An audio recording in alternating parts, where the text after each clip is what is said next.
Welcome back to episode 13 now of the Drat Drake Veterinary podcast.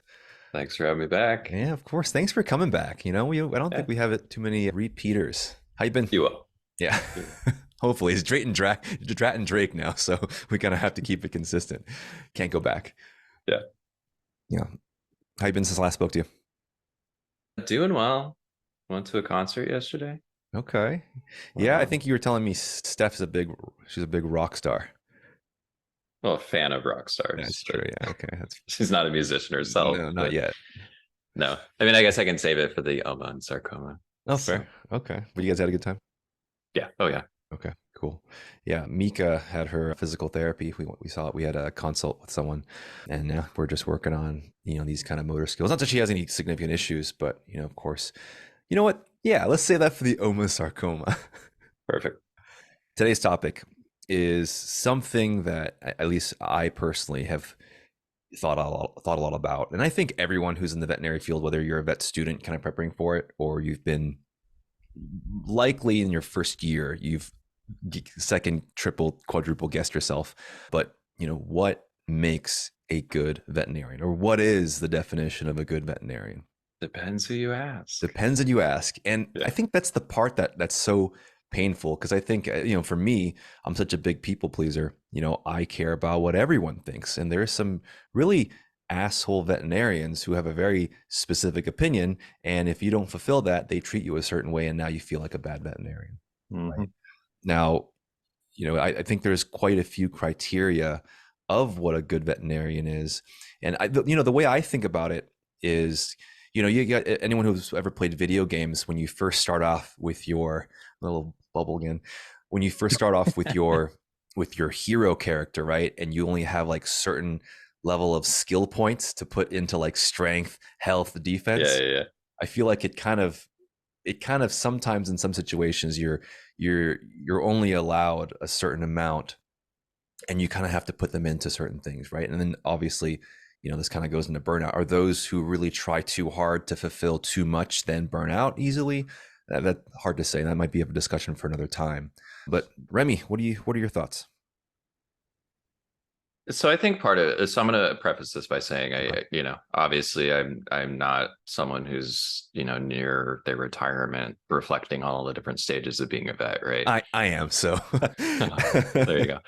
But my hunch is that it's really dependent on your stage of where you are in your career, Mhm. right? I think the end result of being a good vet is ultimately how effective are you solving the problems for both your patients and getting their lives improved from your work, Mhm. and the clients that own those pets, right? Like I think that's the end Yeah. result that really is all of our goals should be directed towards that, right? Mhm. That said, I think when you're starting out, like fresh new grad first day, the qualities that make a good vet as a new grad are going to be Mhm. different than I think someone who's been doing this for 30 years on the opposite side of their career Mhm. I agree. spectrum, Well, because I here, think for yeah. the Let me ask you this really quickly. yeah. So you kind of divide it into two categories, right? Kind of doing your job towards the patient, and also kind of for the client. Now, does that then mean, if let's say you've gained the client's trust, you've created a good relationship, however, the patient did not do well, or the vice versa, where you succeedingly treated the patient, did a medically fantastic job, but the client's unhappy? In those two scenarios, does that mean that you failed? I mean, I think a lot of vets would perceive that as, some degree of failure, because I think we're very hard on ourselves, Yeah. right? Mhm. But no, I mean, I think to some degree that's just life, that you're gonna, there are plenty of situations where you're gonna try your absolute hardest that you can Mhm. in the circumstances that you've been given, and still there can be poor outcomes, Yeah. No. and we can all think of a variety of different factors that can contribute to that, in terms of, if you're short staffed and you have one technician and 10 patients come in at simultaneously, all with, you can come up with all these contrived Oh, examples that kind of absolutely. approximate it, but ultimately you're going to end up in situations where, in an ideal world where you were properly supported with a good team, and you had time, and the client didn't have financial constraints and stuff like that, there's potentially a different result than what reality gives you. Yeah.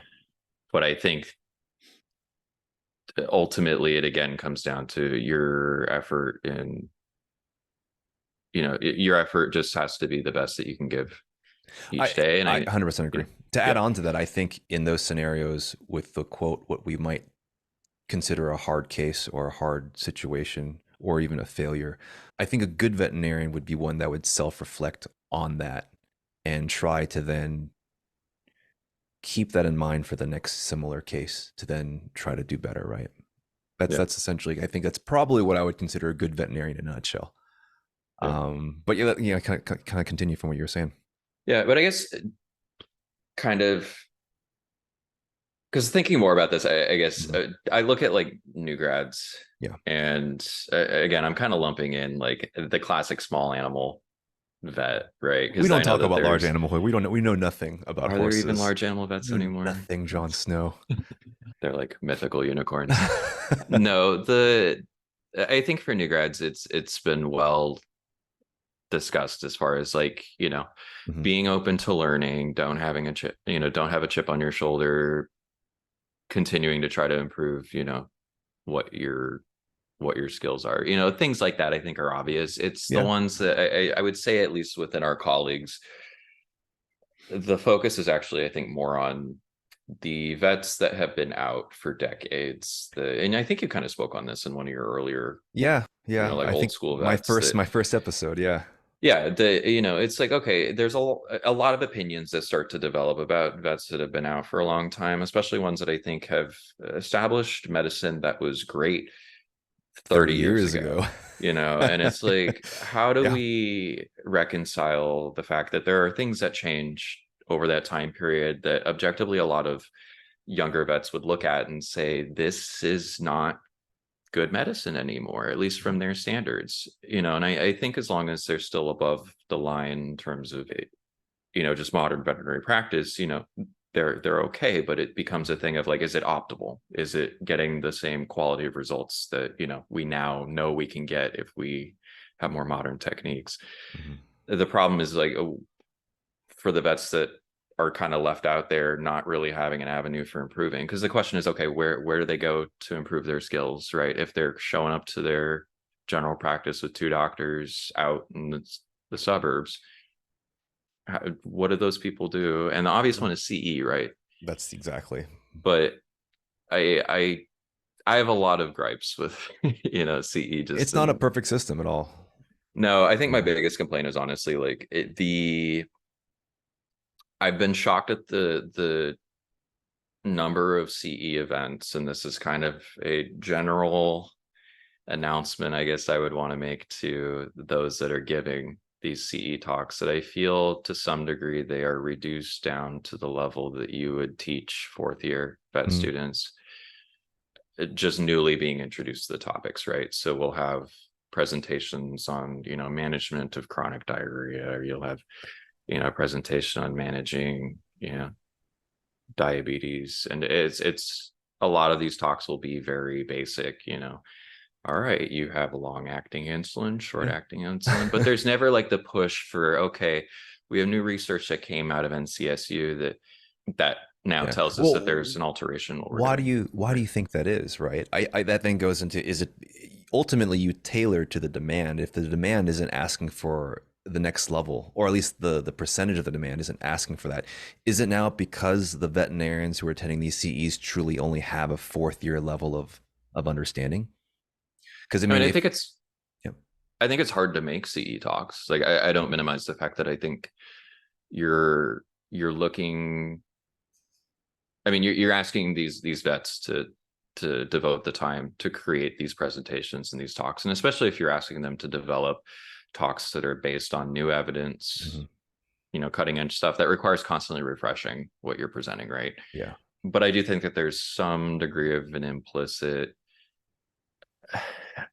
I wouldn't say attitude, but kind of an approach to like, okay, well, a lot of what we're going to be a lot of the vets that we're presenting for are these general practice vets that have largely, not been exposed to, these specialty topics for a while outside of school. So we need to kind of make sure that we stay at the Yeah. levels that are applicable to general practice. But I don't know, to some degree, I feel like that's not pushing people. Like Yeah. we need to, And that's that you bring you bring up a good point, right? What if we have an established practice that's been around for 20 years, and the veterinarian staff, they're like essentially a well-oiled machine where clients are happy, the revenue is coming in, people, they're hiring new vets for the most part, and they're keeping staff. So they're on paper what anyone would expect as a successful hospital. However, their practices are not to the standard of a new internal medicine specialist or critical care specialist, right? Are they then they don't want to do the BAL to sample and to run a culture. They just want to give antibiotics. Or they're just going to start steroids. That then these little niche things then go into, well, any person who's not emotionally attached to this hospital could very quickly say, well, that's just terrible medicine, or that's just not something we do. And that kind of creates this little, if I were to do something like that, and I would hear someone say that about me, that would really make me second guess myself, right? And you were saying we take these things so personally. Our identities aren't just people. I mean, we really identify ourselves typically as veterinarians. So if we're seen as a veterinarian who's not doing a good job, we now feel like we're bad people, yeah, right? no, we're definitely very hard on ourselves. Yeah. But I don't know. I think you just, if you deny people the opportunity to even be exposed to that kind of stuff, because realistically, like where else are you going to be updated on the newest teachings coming out of universities unless you're Yeah. actively seeking it out, or you Exactly. have a steady flow of new grads coming in saying, well, we got taught, this year on these topics. Mhm. So I think that's really our biggest conduit to say, okay, we have to, honestly, I feel like people should strive to make presentations that 20 or 30% of it should just go completely over the majority of people's heads. And at least if you get the gist of it, it'll you know pique your curiosity to say, okay, clearly there's stuff here I don't understand, I should try to find out more about this. And really kind of, that's Yeah. where pushing ourselves is where we get more I get improvement. you. Now, knowing, do you think that is the majority of the population, not just veterinarians, just people in general? Is society, do you We're think not they pushing tend to be, ourselves. what do you think? I know people who do, but I also know people who don't, right? There are vets or just people out there who want to collect a paycheck, go for a 9 to 5, and move on with their lives, and don't really want to kind of push beyond those limits, right? Now, it goes into, does that make them a bad veterinarian? Yeah, You no, know, I see what you mean. yeah. I mean, I think it is someone's, I wouldn't say that I would want to take away their right to live that lifestyle, that Mhm. they can work the 9 to 5, make, no one in vet med goes into it to get rich. So, it's Yeah. just a good quality of life. But I think there is to some degree an acceptance that if you're going into a doctoral level Yeah. discipline, you're signing up for the fact that, you are going to need to maintain a baseline level of modern expertise that you can't just let languish. And I think we're just doing a disservice to Our our patients. community Yeah. if we're not. Yeah, I mean, it's by extension everybody if we're Mhm. not trying to continue to push ourselves. And I guess to summarize it, I just think that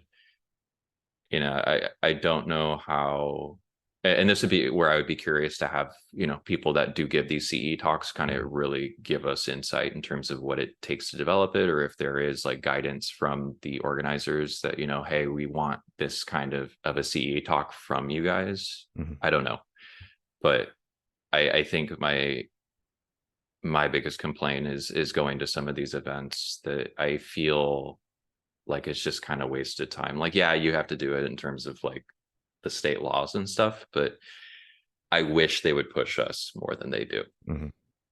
Yeah. And I know that there are some of our friends that agree with that. So I wonder if that's kind of a more widespread thing that we could say, hey, we can improve on this. Yeah. Yeah. But I think there sorry, I is. know we got totally kind of off track No, that's not. No, on that. this is very on track, right? I mean, really, I mean, this ultimately, it's such a wide range of what really makes a good veterinarian. I mean, we all have our own opinions. You know, we've focused, you know, so far more on the objective side in terms of medical knowledge, but there's also just the ability to be someone personable, someone to work with, right? I mean, I'm sure what wasn't there like a shirt that was going around that says veterinarian, but also like psychologist, receptionist. Like there's Yeah, so yeah. many different jobs that we do as a veterinarian, right? Like, so I don't know how I feel about those. yeah, no, I mean, I don't know. I, I might be the odd one out, but I well, just feel like when uh, because people like in the vet world, I feel like we have a little bit of an inferiority complex oh, it's towards human huge med. chip on our shoulder for sure. Yeah. I mean, not to like, I think it is valid that to some degree, society as a whole, you know, does not recognize the amount of study and effort that the average vet goes through to become a vet. Hmm. But that said, it can be a little bit ridiculous with some of our colleagues in terms of, Yeah. comparing ourselves to human med. And I think that, I don't know, for me, that kind of fits in that. And I'm sorry to whoever made that t-shirt. It is clever. And I, I think it's funny, but It's a boost of morale, I think. You know, yeah, but there are people I think who take it very significantly to heart, and that just comes, I think, down to just our personality as a profession, yeah, and again, mental health, right, and just how hard we are on ourselves and the amount of pressure. yeah. But yes, I agree with you that we do wear a lot of hats, Yeah. and I think it's something that the medicine itself is important. I think that's a foundational thing, right? And everyone would agree with that, right? We have to Mhm. take the national boards. We have to be able to pass, our exams. But then, yeah, obviously that's where the bedside manner comes in. Being able to connect with people So because would the you, pets don't come in by yeah, themselves. would you rather work with someone who, let's say, is just the most brilliant, knows everything, knows how to save the animal, 100%, 100% of the time, but is, you know, curses out the nurses, is such a terrible person to work with around all aspects, all the doctors, all the front desk people, all the clients, all the nurses have something negative to say, oh, Oh, complaints every day, right?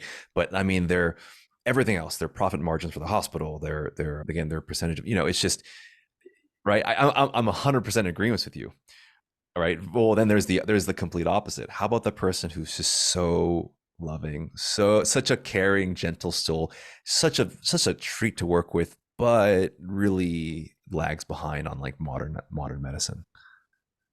yeah, no, I mean, I first thought you were going to go a little bit of a different direction with that they're, Uh, they have this really solid grasp of treatment, which again, I don't know if there's a vet out there that I would say that, is like the doctor house of, veterinarians just in terms of, I know a couple at least close enough from what you would say, right? And it's actually what happens is their bedside manner is terrible.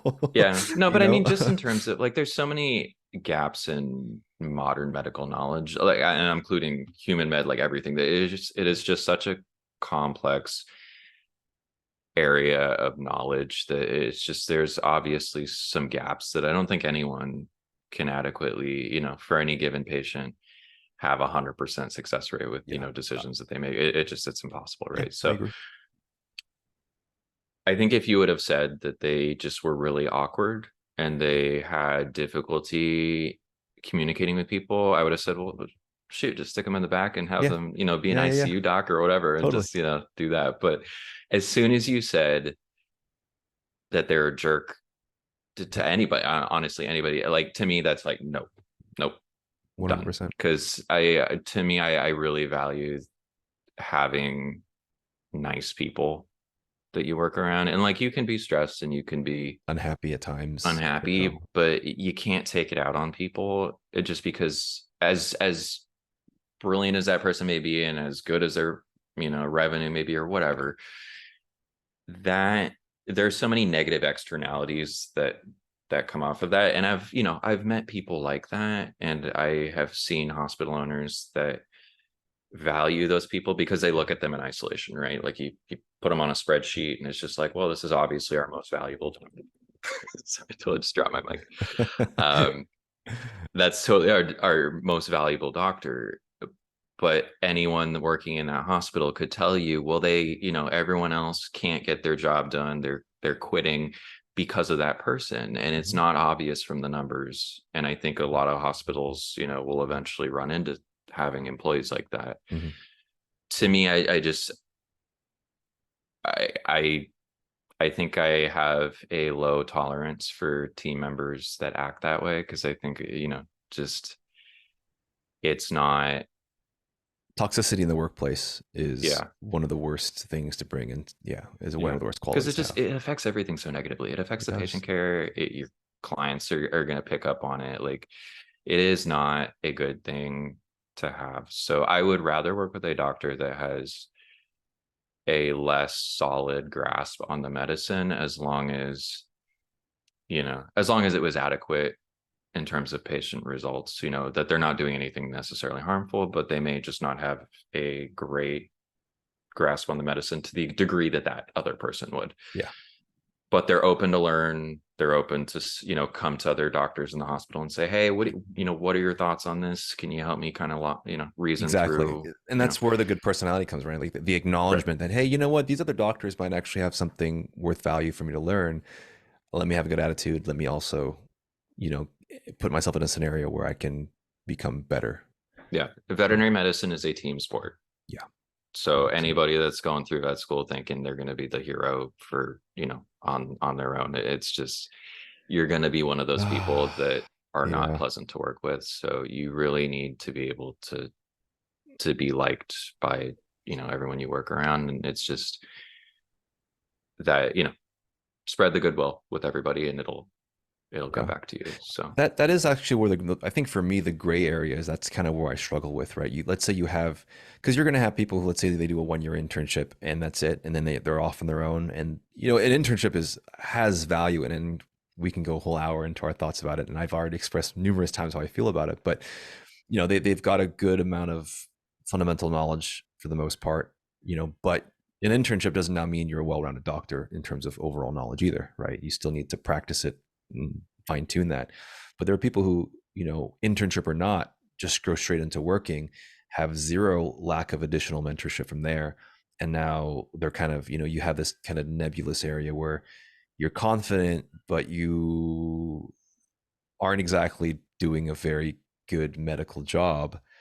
But you're also like, maybe your staff like you, maybe you also have a good personality, but you're very stubborn on and set in your ways. It's the reason why I say this is because we're at this age in our careers where our colleagues who have been in that are starting to show, right? I have people from Ross, because we have a huge Ross community, people who've been there and now they're giving advice on our, Facebook page. And some things are a little bit concerning, and like, people will question them and they're very quick to be like, well, I've been doing this and I've been dealing with 50 patients a day for the last 5 years. I know what I'm talking about. I've done it. And it's like, is it, maybe this isn't the right thing to say good or bad veterinarian, but then how do we then categorize this aspect of our field, you know? yeah, I mean, would you say in terms of struggling to call it out, or how do we prevent that Yeah, attitude from both, forming? right? Or It's a tricky thing. I mean, you have people that you go to vet school with or people who and I mean, this is obviously, I mean, it's the way I'm saying it is almost if I've entered this nirvana of medical experience stage and of I know where I know yeah, exactly what I'm talking about, right? But seeing it from a different angle when you have these colleagues who've, there was one of my relief doctors have mentioned, because we talk about these things, and there is like a handful of vets who are like this, where they make it out, they're thrown the wolves very early on in their career and they make it out alive, and now they have this very like set idea of how things should be done. Otherwise they're good people. I mean, it's not like they're doing anything, again, they're still maintaining some level of survival and survival rates in their cases, right? They're not going off the bridge here, but it's just they're also not willing to kind of move forward with with yeah. with growth. Well, I think I mean, for anybody, I think it's hard to receive criticism, Yeah. right? But I think it's easier when it comes from people that you trust and that are your friends. I think what has been hard in the past few years is because a lot of vet hospitals have been so busy and people have been so stressed that it does start to foster these work environments that Mhm. you don't have a good opportunity to kind of just sit down and critique small things here and Yeah. there. You're just working around other stressed people, and attitudes just start to solidify without any sort Mhm. of communication breaking those barriers down, right? So Mhm. then that's where you get, you know, and especially in, every vet hospital, there's cliques that start to form. There's, the one doctor no one really likes working with. That always happens, and it's, I think, to some degree, just because when you push a team to the max, it just kind of, it brings out the worst in everybody, Mhm. and you kind of go down to your lowest level of training in terms of medicine, social aspects, like everything. So Yeah. to some degree, I don't know. It's because it's like, well, how do you fix it? And I Mhm. think part of it is just, having a healthy environment where you can critique each other without the stress of everything else in a vet hospital happening, Yeah. Communication's key. influencing that. Yeah. Yeah, for sure.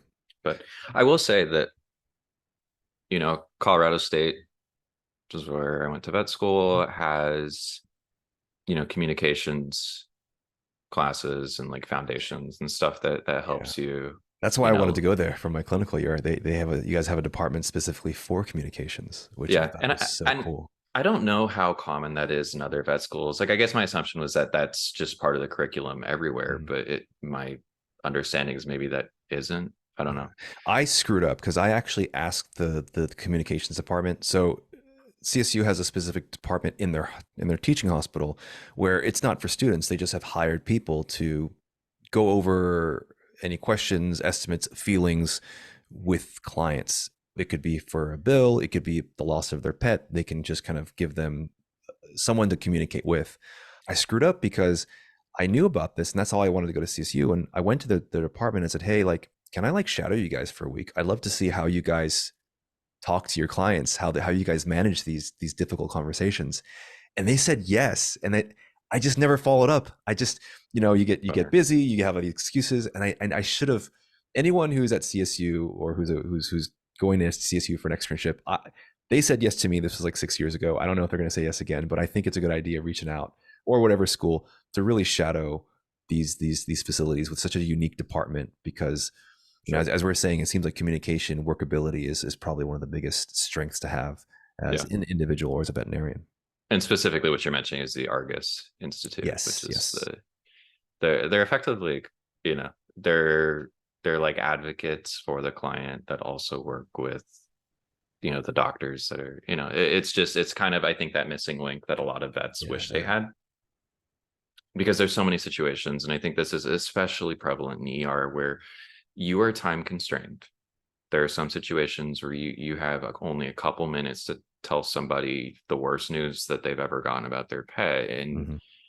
you would absolutely desire to have a half hour to, you know, really kind of give them the space to process it and understand it, but you just don't have that time because you have something else back there that's dying right now. So it would be amazing if every vet hospital had the ability to have, a client advocate to be able to sit down and say, look, I'm sorry the doctor hasn't been able to talk too much about this, but let me just kind of fill you in while Yeah. they're out doing this. And it just, but again, it's like, to have people that are capable of doing that.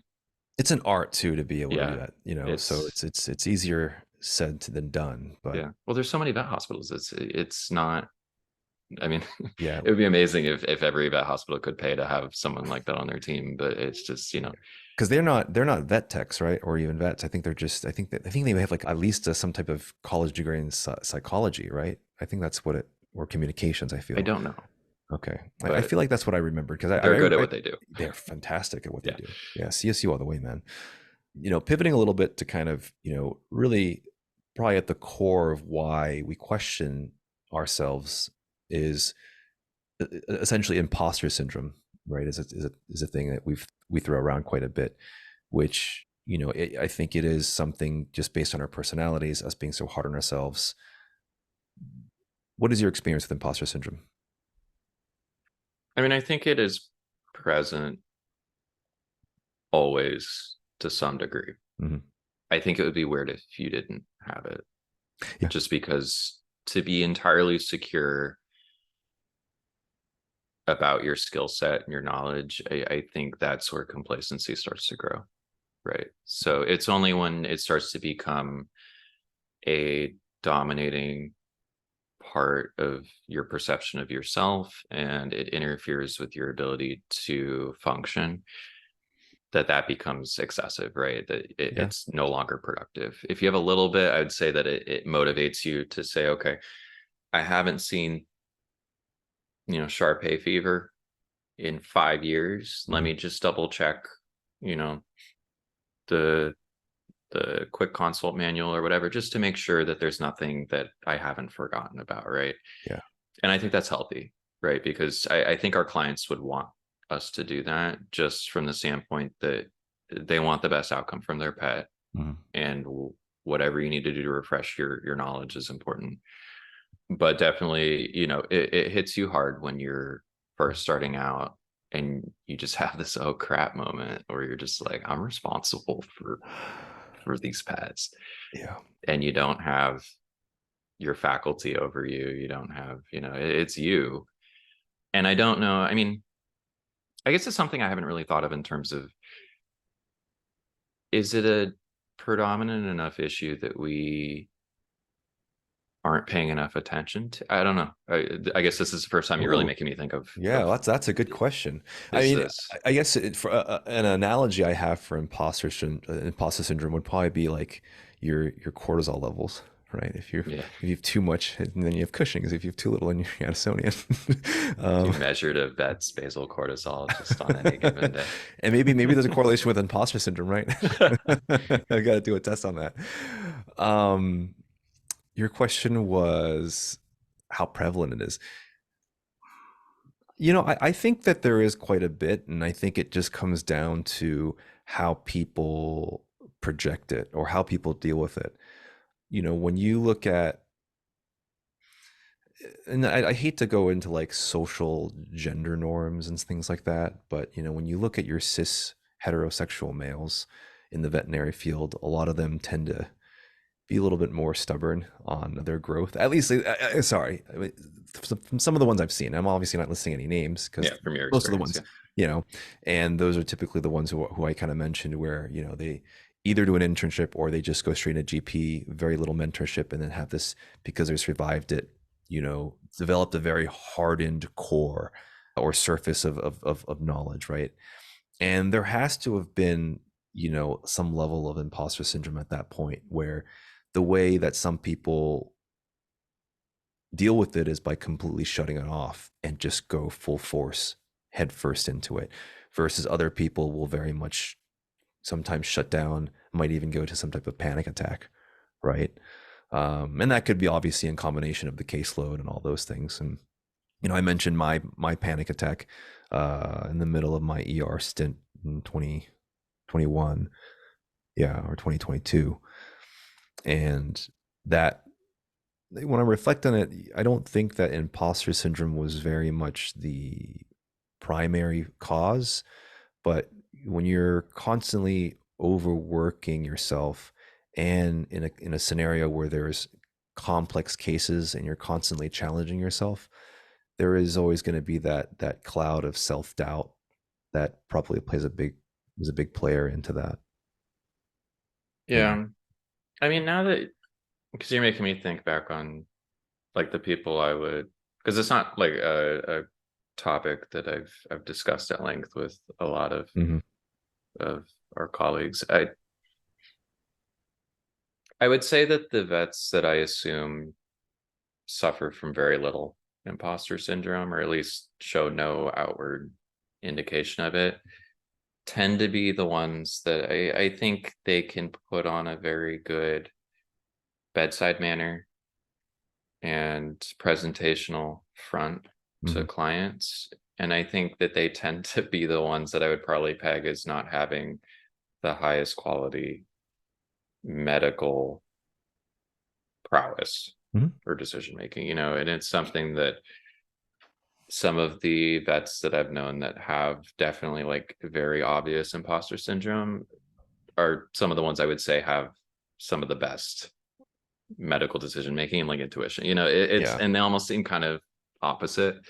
I agree with Um, you. The last doctor at the GP I worked at, she, very unique story. Essentially, had a whole career before veterinary medicine, so came into this, and so, when she first got out of vet school, like in her mid 30s, or even early 40s, she was treated very. No, sorry, I wouldn't say treated poorly, but her mentorship was really bad. Her initial experience was terrible. So when she entered the hospital she's at now, there was a huge, huge, huge amount of imposter syndrome, and she still very much doubts herself a lot. However, she's like a walking encyclopedia. She does CEs like every week. She is so on top of like just constant learning, So you definitely have a point there. yeah. Well, I think the hard part is that you look at what's rewarded by clients, and I Hmm. will say that the vets that seem to have almost no outward imposter syndrome that really just are like jump in, let's do this. From what I've seen, clients love that. Hmm. But I think that those are sometimes the vets that all the other vets look at and you're like, you know, don't know if I would make some of those Yeah, decisions. yeah, But and then they're the ones that try to really discuss the complex nuances and give a more full featured picture of what's going on with people's pets. And I think sometimes it comes across as a very wishy-washy, well, you're just being a nerd that's sitting there giving me a bunch of facts. Give me, I need a leader in this situation. So I think that's where it just kind of reinforces that you start to question, okay, are you a bad vet because you're not cavalier and getting in there and potentially oversimplifying a situation that's actually fairly complex. yeah, yeah. um so yeah, it's just there's kind of multiple Oh, for sure. facets that I think kind of affect that. But yeah, I mean, it's something that I think, as far as judging if you're a good vet or not, I will say that I think the vast majority of vets out there are very good. I agree. You know, We should have probably I started with that think, too. yeah, and honestly, I forget who it was. I was talking to someone that I think it was like a bus driver or something, that he said that as soon as he found out that I was a vet, he said that I have liked every single vet that I've met. I think they're some of the best people, Hmm. just generally all around. And I think that overall, one thing our community can be proud of is I think almost everyone is highly ethical and well intentioned and good natured. And I think that those are very important traits that do factor into whether you're a good, Yeah. vet or not. It's just, I think that people being people have various abilities in communicating. And, sometimes your own biases that you grow up with or whatever, can factor into, what kind of recommendations you make. Sometimes your style of communication is not going to jive with, You you know, can't please eh, everybody. yeah. I mean, you have such a variation because you flip it around and you say, okay, are clients these days more difficult to communicate with and Mhm. connect with? And I think that there's, a discussion to say that, and again, this is just from my personal experience, that there are absolutely people that are very difficult to try to get them to make a decision, or, to work productively with them, or be able to have like a high trust bond.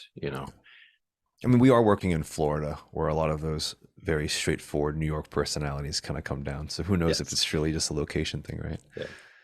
Yeah. But And I mean, it also depends on your own personality, right? But exactly. it is an art to be able to walk into a room with people you've never met and determine, are these people that really need to be eased in Mm-hmm. to bad news? Are they people that are going to get frustrated if you're sitting there easing them in and they want it straight and they feel like you're BSing them? Yep. If you're trying, and you can go from one room to the next and they're polar Completely opposites. different. Yeah. And it's, Yeah, this is it's something I mean, I personally take pride in the ability to kind of read a room and kind of gauge, but there are still times where I am unpleasantly surprised about how a client or a pet owner can react to just a discussion. yeah, It's pretty shocking. it's a tough part of it, and I don't think Yeah. that I think that's one of the ways that vets can really feel bad about themselves is that, there Yeah. are going to be appointments that don't seem to go that well. And part of it is just you have very different styles of communication. And Mhm. there's another vet that potentially would be a better connection with them. Yep. I think it's just important to recognize it and say, like, look, we tried the best with the situation we had Well, today. And this goes into kind of like, probably the final part of this discussion. And this is, you mentioned this very early on, this kind of, you know, more now advice for our new graduates or, veterinary students, kind of what to expect, in your journey of becoming a quote good veterinarian. Again, we can talk about mentorship and how you can go about that in another video, but I think the key thing that we've kind of brought home is, also trying to focus on your ability to work well with, or your teamship. What is it? What am I trying to say? Your ability to work well as a team member, or your teamwork. I think that for my first year and a half, I mentioned this before. I had a pretty much lack of any solid mentorship, but I was able to kind of gain that confidence. I think my first imposter syndrome was kind of dealt with in terms of being able to create connections with clients, and I was able to establish that skill set early on. And then, of course, jumping into ER specialty was then where I started getting more and more of that medical experience. Do you have any kind of advice or kind of, any words to say to new grads or, vet students who are listening in? I think it's, I think it's hard given how it seems very location dependent. Mm-hmm. It seems very dependent on whatever little segment of the field you end up in. Because I think the approach that someone in rural Alabama, working in mixed, like their approach that works for them and That's their true. clients and their team is going to be very different from someone working, downtown Seattle or Mm-hmm. whatever and exotics Yeah. only Well, I think you hospital. you said a good one just now. Actually, I think where I think in many aspects, unless you're not an incredibly difficult person, if there is a client who is not doing well with you or requests to see another doctor or has any issues with you, it's likely not your fault. And I Yeah. feel like, for those who are just graduating or coming out there and they walk out of a situation, they feel like, oh man, this client really doesn't like me. Might not be your fault. For me, I feel like I was very hard on myself, and I know a lot of people still are, even X amount of years afterwards. But I've come to just think, okay, well, if there's a scenario where a client is upset with me, I honestly don't feel like, let's say you are not the smartest person and understanding of the problem at hand. If you're honest and you say, hey, I don't know what's going on, I really think you should go to this hospital, and you refer out, then th- that's going to be what that it is. If they have an issue with that and they judge you as a doctor and label you as a bad doctor, that's not on you. Yeah. I mean, Well, I you, think yeah. if anything, I commend clients that are willing to ask for, another doctor because Mhm. that's, an awareness of, the Yeah. potentially it's just a personality mismatch. Mhm. But I lost my train of thought. That's right. Oh, so there was also a time where, there were clients who, I remember when I was my first year, they asked to see another veterinarian. And the reason was because they felt like I didn't, they saw how much experience I had because they read my profile and said, okay, I just Mhm. graduated, right? That's going to Right. happen. And that's Yeah. just what it is. I mean, I guess, for me, would I rather see someone who's, I think that's the thing. I think the sweet spot right now for me is vets who are somewhere between 5 to 15 years out, maybe even 5 to 10 years out. I think that's kind Like of for you personally, if for you me were personally. a Yeah, client. if I were a client, and whatever, this is obviously, this kind of goes into our almost our coma, but like, right now with my daughter, all the types of appointments we see, right? Would I rather see like an 80-year-old pediatrician, or would I rather see someone who's 45, right? And kind of has a very similar personality. And so when they see someone I'm sure who's somebody who's, closer to the 80-year-old would would probably. exactly, and that's exactly what it was. The people who decided to choose someone else, they wanted my boss because they could just they could relate to him better. My suspicion is it's probably to some degree influenced by you want someone similar to your age because you want that connection, I think Exactly. is part of it. But yeah, I mean, as far as like people reacting poorly, I mean, I think I'm happy that the vast majority of clients, I've worked with, like they've been, really like they've given a lot of positive feedback. And, Yeah. I've had some really wonderful clients that have been super appreciative. But I think for the small percentage that, it could have gone better in an appointment, I think one of the good pieces of advice that I have heard is that, especially if you're in like a professional role, you're wearing a uniform, you have a role to serve. If they're upset over something, oftentimes, I was told by someone that they're often upset with the person in the uniform, right? It's not necessarily you as like Hmm. you and all of your experiences and your culmination of who you are as a person.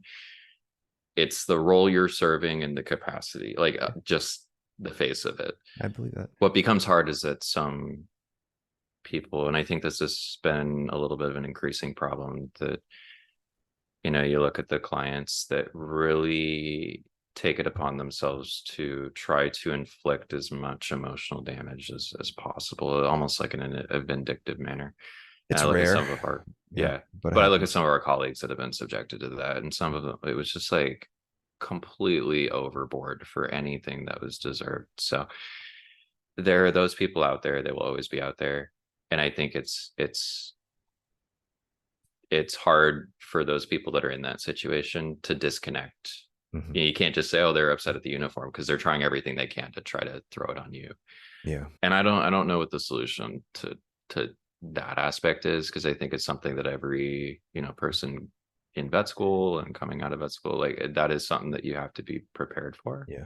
I mean, it's just, I think it's very few people are just naturally going to be able to be likable from Yeah. it by everyone, right? You have to kind of eventually find out your own way to communicate. And I think it's an understanding of who you are, how people perceive you, and then of course having a good understanding of just more and more types of people out there. And that's just an Yeah. experience thing. Well, This, some of it is, I think, just a recognition that, you could be the best doctor on the planet, mhm. but if someone comes in at 3 a.m. on meth and they That's have happened. $20, oh yeah, oh yeah, and they have $20 in their pocket, and they just got in a fight with, whoever in their family, and they just are in a real bad mood, and they, everything is going wrong, and then their pet has something, fairly severe going on, and trying to have a conversation, those are the ones that can go very, very poorly. Yeah. And it's not one of, for some of you can't even have a rational conversation, but then they start getting angry, they start making death threats at you, and it's Mhm. just, you can do everything right and still have things go extraordinarily poorly.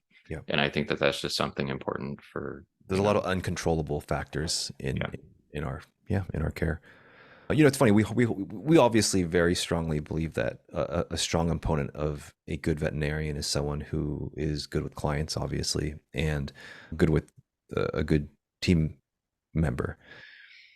Now, that being said, I mean, what if they're a good team member? And we don't have to touch into this because I mean it's more of a rhetorical question. But how about someone who has decent medicine, is really good with nurses and the doctors, but clients just don't like working with them? And I apologize for the barking dogs and the crying baby in the back. no, I um, mean, that's to the listeners. yeah.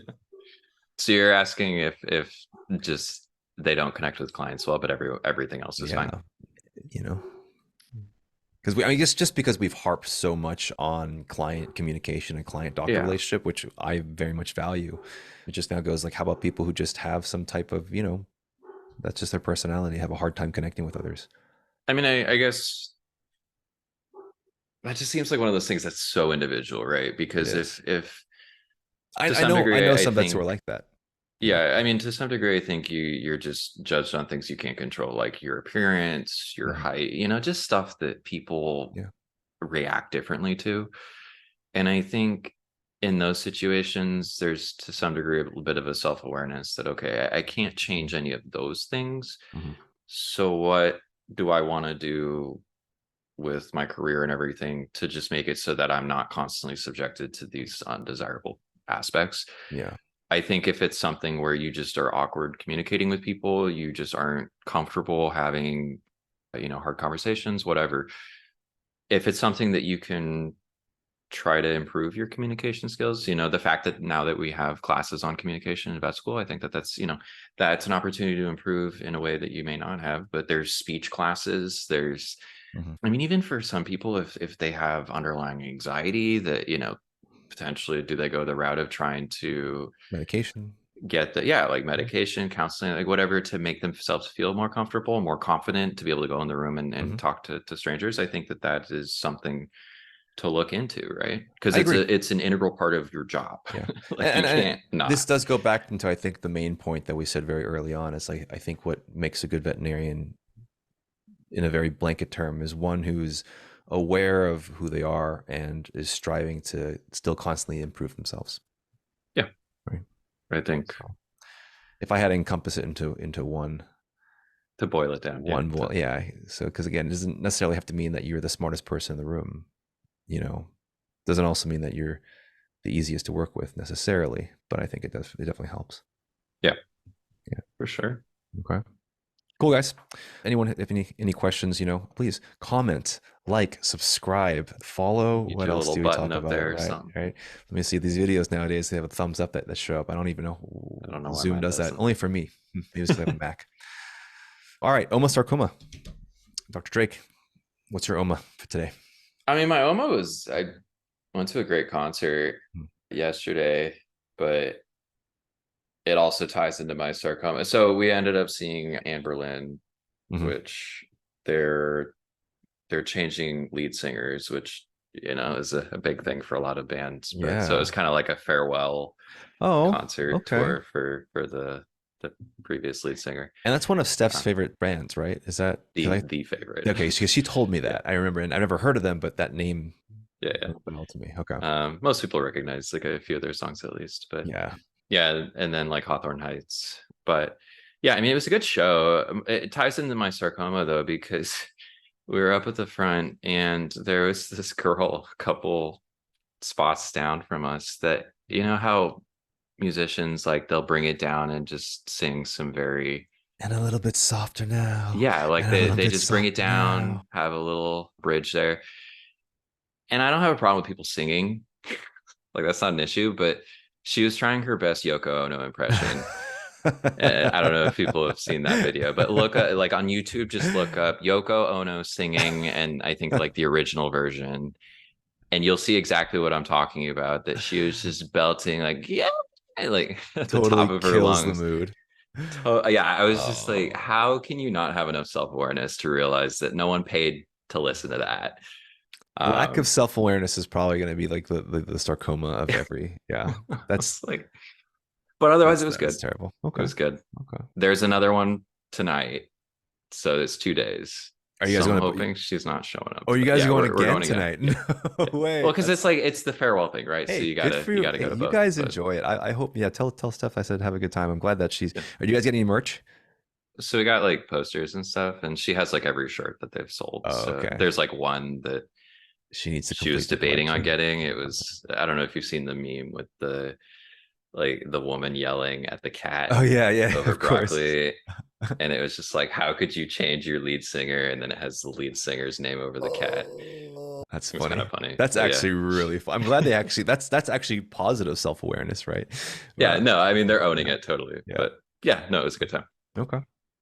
Let's see. All right. So let's see. You did your OMA and sarcoma. So I guess my OMA is not so much like a current thing, but something I like to bring to light to some people who aren't familiar. And this is some, I mean, people usually who are in like the science field for some reason tend to really fall into this type of niche. But you can see behind me, I have a bunch of board games. This is not even all of them, just because we kind of have someone here living with us from Singapore on and off, and she's currently using that sometimes as a sweater holder. But I have a whole shelf of board games, Where's there room for a sweater? a little cabinet right there, right behind me, like next to these books. There's some shirts and stuff.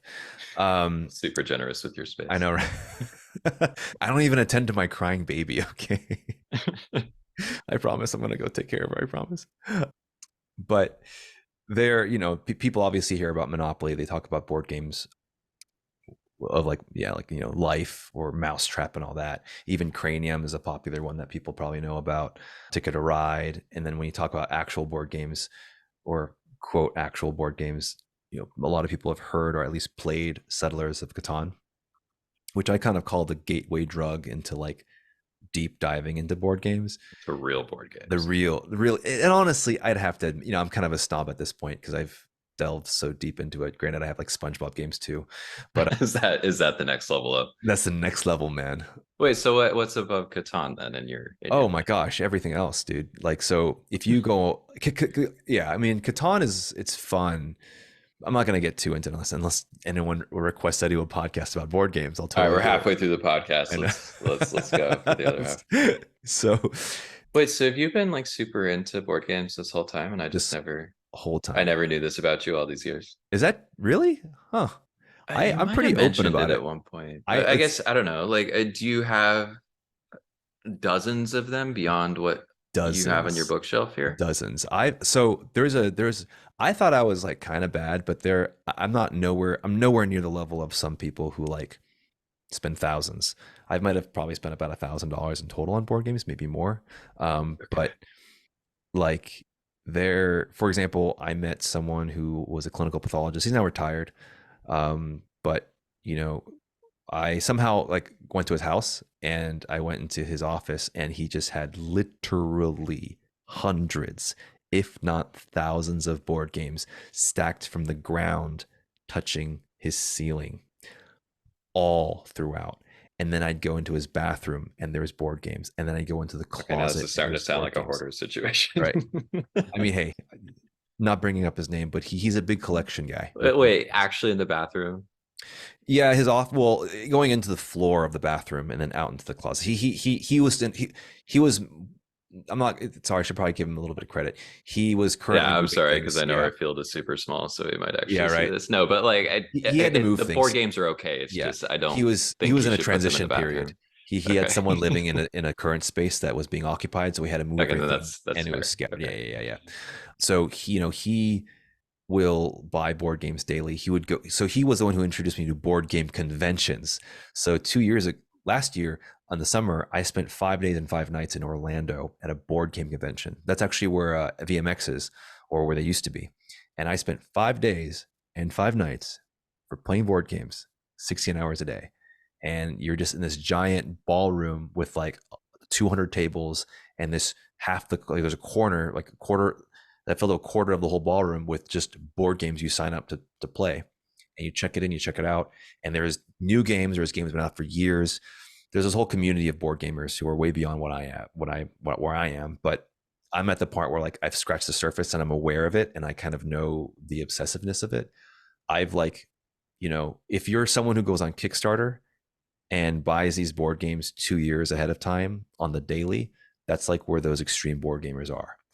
I am at the point where I've paid for a couple Kickstarter games, but not all of them. And that's kind of I get it. yeah. It's a good. Wait, Huh? so what is the average board game enthusiast like? Are they Dude, that's the thing, man. It is just such anybody? it's such, honestly, I feel like you would love board games. It's such like Really? you're a critical thinker. You love kind of working through problems, and there's going to This be a is I guarantee you there is a board game out there that you love for anybody. It used to be like a total like dudes thing, right? So like they'd have a bunch of like things that are very attractive or like very like, these guns and very like war battle, resource grabbing, conquering games. And those are still kind of fun, but now they've come out with such more, not just for like gender specific roles, but just all ages as well. The two biggest ones that are very popular, one's called Wingspan. Okay, and as you can see, I have three of the expansions and the base game. And Never heard of it. oh, dude, we have to play it. Okay. I'll next time I come up there, I'm Next gonna time, bring right? it. Yeah. It's such a beautiful game. I'm spending so much time on this. Oh, it's such a No, it's I fine. I know. mean, No. This is I've yeah. never explored the world. Like, I don't even have a board game in this I house. Like, know I zero. playing cards, So this but is new to me. I've it's played Catan though, yeah, Catan is so cool. I can Catan's all claim right. that. No, I can mess with Catan. It's just there are so many better games out there now. Like in the last decade, or maybe yeah, probably the last 5 to 10 years, things have really stepped up. And Wingspan is a pretty good family game, but the artwork, the mechanisms of how you can build points and win is way more unique than just, oh, you get victory points by taking over these people and winning and destroying. It's not like that anymore, right? It's like, oh, you collect eggs or certain card values, there's bonus rounds, there's so many intricate new techniques on how you can do well. And for example, like when I play with my wife, Dr. Pamela Colorado, when we would play more of these straightforward mechanisms, like more old school like Catan, she would become very frustrated because that's just not the way she likes to strategize her brain. She wins in Wingspan like at least 50% of the time. And it's just because the way that it's just more suitable for different types of ways that brain wavelengths, right? So nowadays there's so many fun ways, so many thousands of games you can play, and I'm still constantly buying some. I just bought a couple just in the last couple of days too. But Anyone doing? Because now I'm thinking, like, yeah, what do you introduce to a board game convention? Like, yeah, you know how there's been the craze, well, now it's dead, but the metaverse thing that they were doing hmm recently with Mark Zuckerberg. Is anyone doing like augmented reality oh yes, board games yes, for like absolutely. holograms and Anything stuff? you Is can that think a of, thing? like yeah, you put on your iPad. I mean, they have some cool things that are integrated through your app. I'm not. Huh. I think those are still kind Okay. of gimmicky. I don't think it's perfect just yet. Wingspan you can even download on your phone now. I just like the actual physical aspect of it. I like being present. Because the whole point of it is to socialize. In person. For me, right? There's still a bunch of people who play online. I think one that I'd probably introduce you to, aside from Catan, is something called Pandemic, and this is another one of those more. It's not as like mainstream as Monopoly, but if you the next level, people who know Catan might know Ticket to Ride or also know like Pandemic, and it's also kind of suitable in the last few years. But this is one where we collaborate as a team, and we're not against each other. We're working together to kind of fight the disease of the entire world, Okay. and it's Is it fun. like that phone game?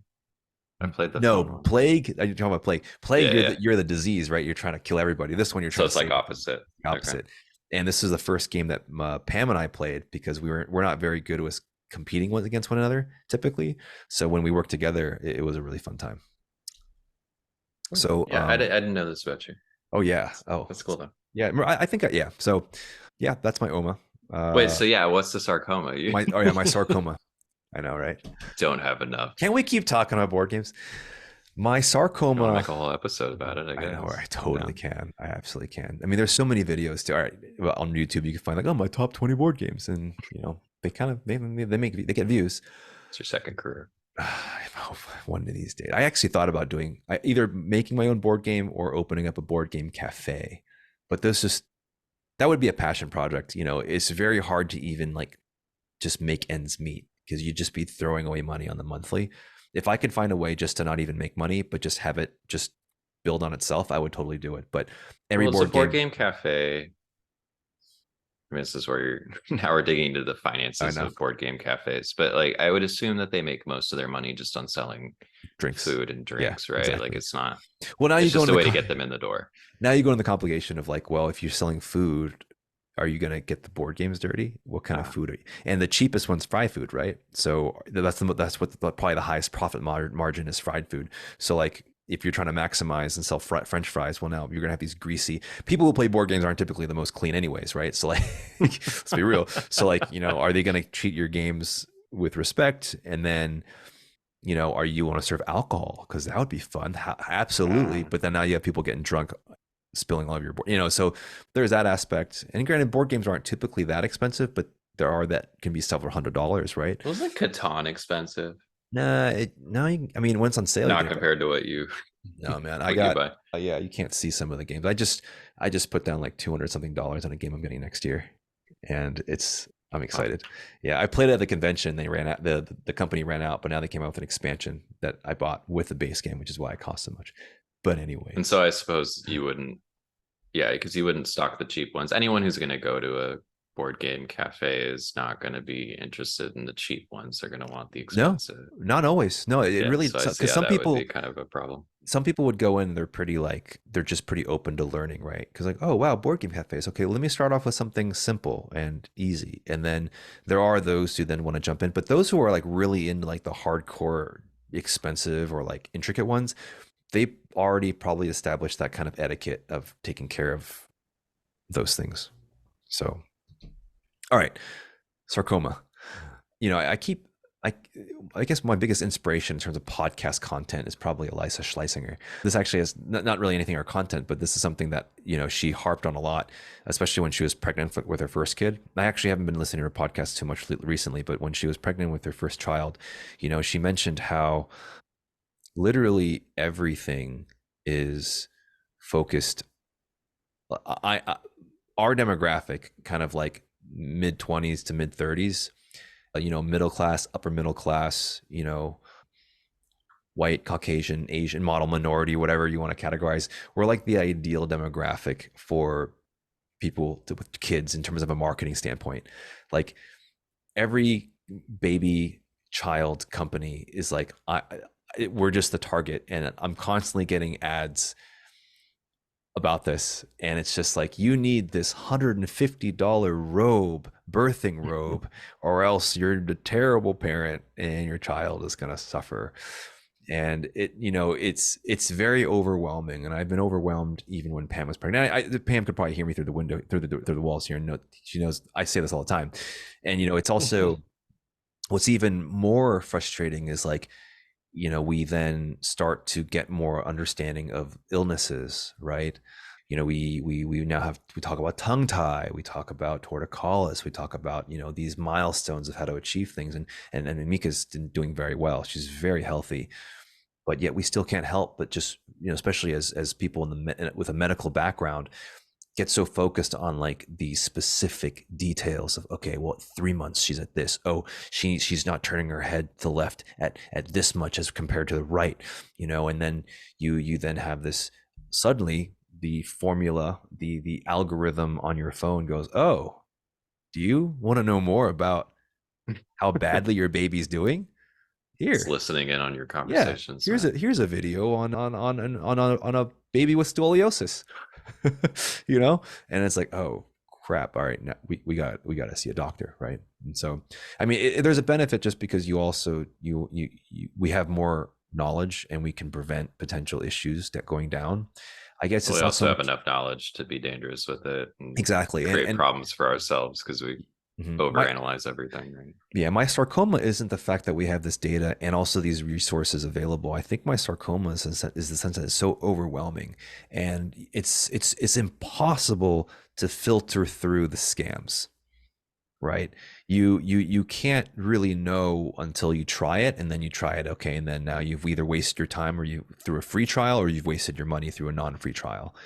And it's just been so overwhelming to have either people email me, text me, go through Instagram, or even just straight up knock on your door saying, hey, do you want this for your kid? Have you tried? I mean, and this, I guess, only works for when you're actively seeking out, certain businesses or Mhm. services or whatever. But have you tried searching for stuff related to like babies and infant care through Chat GPT versus like Google? I have not. Yeah, I'm curious because basically, obviously ChatGPT being a large language model is not designed for accuracy, right? It's a fundamentally a pattern recognition engine, Mm. right? Hmm. So it's something that I would caution anyone using it to trust anything stated as fact as actual fact, right? Because it's not made to do that.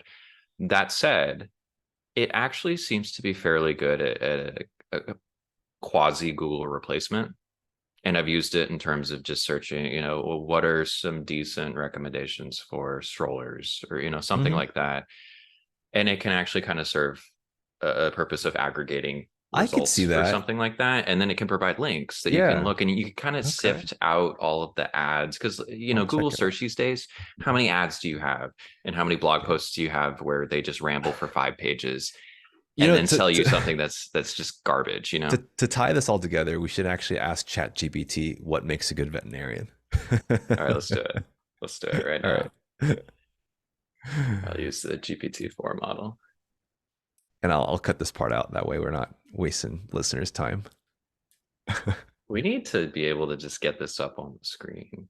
I could probably do that actually. Oh no, you can screen share, right? Here, let me. Oh, you want me to do it right now? I mean, maybe not. All right, so it gave me 10. Okay. So a good veterinarian, according to ChatGPT, exhibits medical expertise, practical skills, such as proficiency in diagnostic surgery and treatment, communication skills, compassion, problem-solving abilities, patience, they're detailed oriented, adaptability, strong ethics, and continuous learning. That's Look pretty at that. good. All right, I Yeah. gotta get. Yeah, you pay for ChatGPT, right? So you have 4.0. Yeah. All right, Yeah. I wonder I if it's expect them to 5.0. raise the price eventually because Okay, I don't know. It's only like $20 a month, that's but not bad at all. I feel like it's value, especially for the coding aspect, is Yeah. is helpful in terms of finding libraries and Well, wait. Well, there you have it, guys. So we this is what the general public also agrees on. So it looks like we're kind of on par with it. Yeah. Thank you so much for listening to this episode. We'll be back next week for another one. Dr. Drake, you got anything else you want to say? no, it's kind of fun how we meandered through I and know we went full now I need to circle. learn the financials of a board game cafe and see if this is something that you Something we should should do pursue or together, not. huh? Yeah. Yeah. All right, guys. We'll catch you guys later. All right, later.